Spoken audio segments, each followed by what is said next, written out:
আমার হুজুর বললেন যে একটা বড় আলেম বিয়ে করেছেন, বিশাল বড় আলেম, এবং উনি একজন প্রফেসর, উনি 2 লাইনেই শিক্ষিত।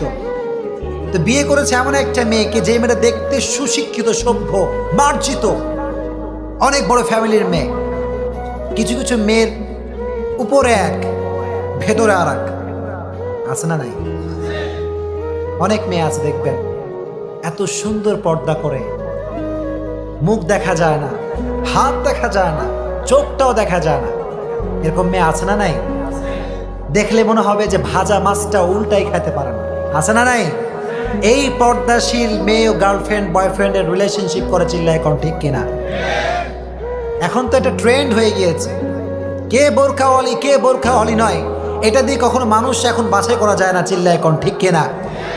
এজন্য হুজুর সাহেব বিয়ে করছেন বাসর রাতে, তার বউ বলছে যে আমি একটা আপনাকে অনুরোধ করতে চাই। অনুরোধটা কি? বলছে আমি আপনার সঙ্গে সংসার করতে পারি, একটা শর্ত আছে। একটা কি আছে? এবার হুজুর বলছে কি শর্ত? What is the condition? শর্তটা আসলে কি? বলল হুজুর আমি আপনাকে বিয়ে করছি, ঠিক আছে, এটা মূলত আব্বা আম্মার কারণে করেছি, কিন্তু মূলত আমার দাড়িওয়ালা ছেলে পছন্দ হয়। নাউজুবিল্লাহ বলেন। তা আমার যে সুন্দর চেহারা, এটা কি আপনার পছন্দ হয়?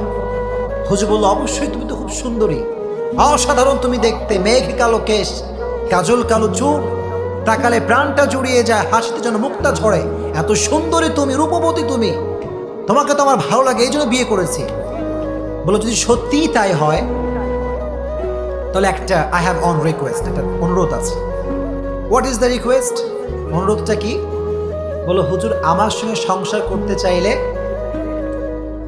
দাড়িটা রাখা যাবে না। নাউজুবিল্লাহ পড়া। হুজুররা কি বোকানা চালাক?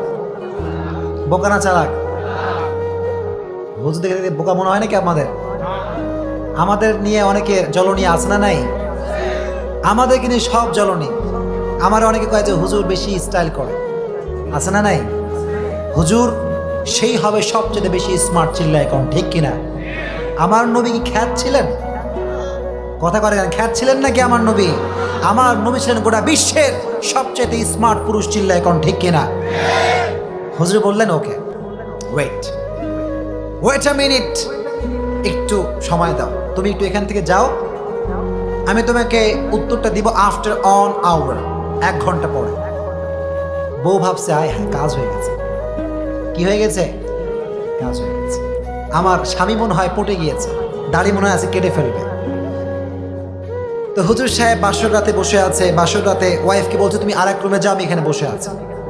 1 ঘন্টা পর ওয়াইফ আবার আসছে, এসে গেটটা নক দিয়েছে যে একটু গেটটা খুললে আপনার ডিসিশন শুনতে চাই, যে আপনার ডিসিশনটা আসলে কি। আমার কথা বোঝা যায়?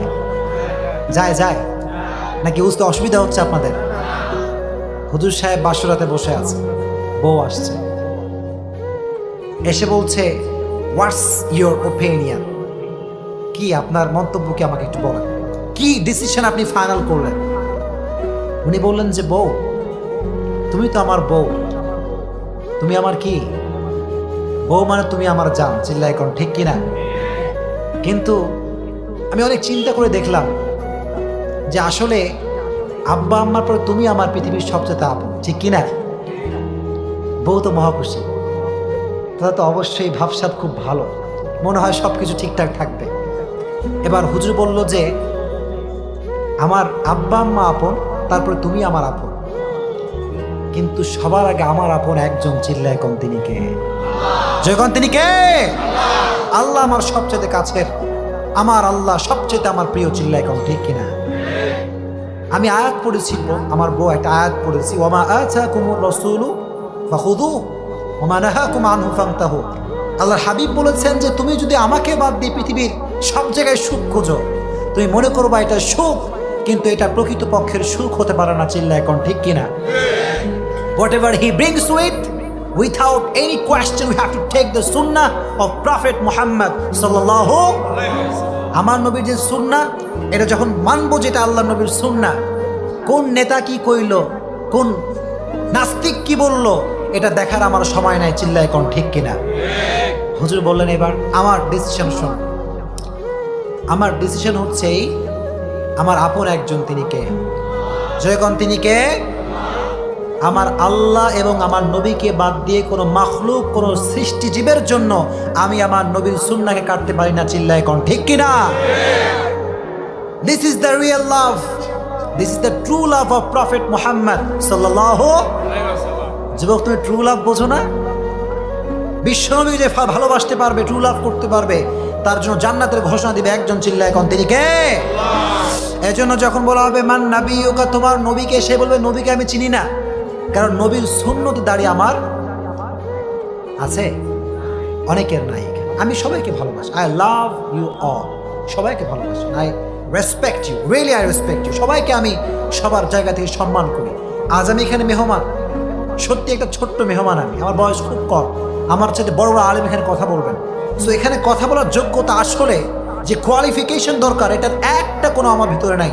আমি অনুরোধ করছি, আজকে অনুরোধ করছি, হাতে পায়ে ধরে, যাদের মুখে দাড়ি নাই তারা আমাদের ভালোবাসার মানুষ, ঠিক কি না?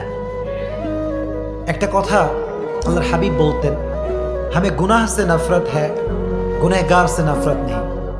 भाई हम तो गुनाह से नफरत करते हैं, लेकिन जो गुनाह करते हैं उन्हें हम नफरत नहीं करते। আমরা গুনাহকে অপছন্দ করি, কিন্তু গুনাহগার বান্দাকে আমরা ভালোবাসি, চিল্লায় কোন ঠিক কিনা? আজ থেকে যারা এখানে এসেছেন, আজকে একটা নিয়ত করেন, জাস্ট একটা নিয়ত, যে হুজুর আজ থেকে, বলেন আজ থেকে, সবাই এখান থেকে, from beginning to the last, সবাই বলবেন আজ থেকে হুজুর আমি খাঁটি দিল থেকে, প্লিজ কথা বলেন, নিয়তটা করেন, তোমাকে নিয়তটা করেন, হুজুর খাঁটি দিল থেকে আজকে আমি নিয়ত করলাম, আজ থেকে আমি আমার নবীর সুন্নাহকে অনুসরণ করে আমি আমার নবীজির দাড়ি রাখবো।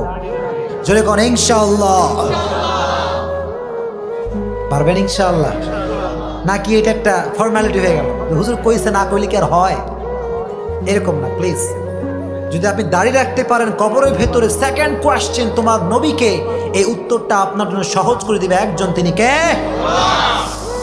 তোমার রবকে, তোমার নবীকে, এটা প্রশ্ন করা হবে। যদি আপনি মুমিন হয়ে থাকেন, আপনার জন্য উত্তরটা সহজ করে দিবে একজন, তিনি কে?